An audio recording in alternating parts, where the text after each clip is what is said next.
जगत जननी पार्वती ने एक भूखे भक्त को श्मशान में चिता के अंगारों पर रोटी सेंकते देखा तो उनका कलेजा मुंह को आ गया।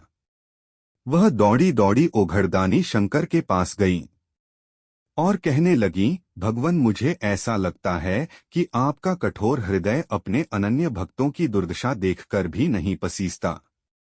महादेव ने मुस्कुराते हुए कहा, उमा, ऐसे भक्तों के लिए मेरा द्वार सदैव खुला रहता है, पर वह आना ही कहाँ चाहते हैं।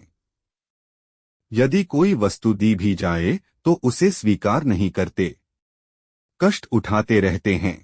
फिर ऐसी स्थिति में तुम ही बताओ मैं क्या करूं। मां भवानी अचरज से बोली, तो क्या आपके भक्तों को उदरपूर्ति के लिए भोजन को आवश्यकता भी अनुभव नहीं होती है? श्री शिव जी ने कहा, परीक्षा लेने की तो तुम्हारी पूर्व काल से आदत है।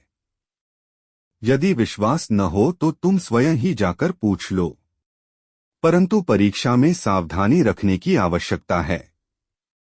भगवान शंकर के आदेश की देर थी कि मां पार्वती भिखारिन का छद्मवेश बनाकर भर्तृहरि के पास पहुंची और बोली, पुत्र, मैं पिछले कई दिन से भूखी हूँ, क्या मुझे भी कुछ भोजन को देगा? भिखारिन ने दीन भाव से निवेदन किया, पुत्र, इन 2 रोटियों से कैसे उदर भरेगा?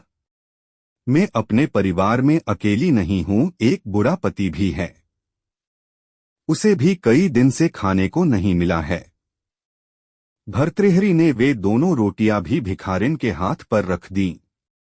उन्हें बड़ा संतोष था कि इस भोजन से मुझसे से भी अधिक भूखे प्राणियों का निर्वाह हो सकेगा।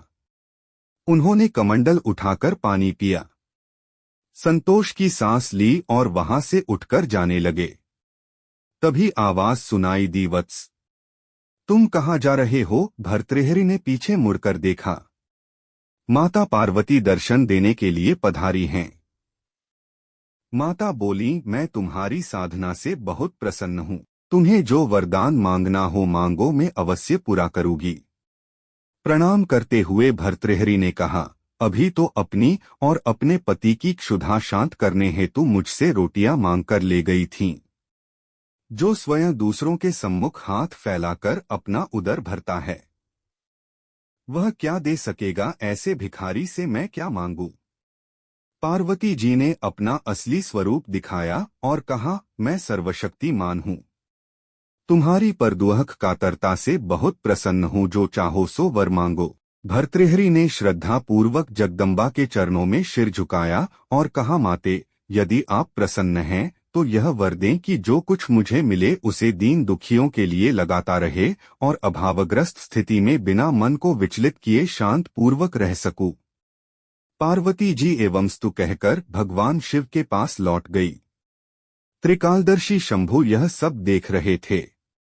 उन्होंने मुस्कराते हुए कहा, भद्रे, मेरे भक्त इसलिए दरिद्र नहीं रहते कि उन्हें कुछ मिलता नहीं है, परंतु भक्ति के साथ जुड़ी उदारता उनसे अधिकाधिक दान कराती रहती हैं और वे खाली हाथ रहकर भी विपुल संपत्तिवानों से अधिक संतुष्ट बने रहते हैं।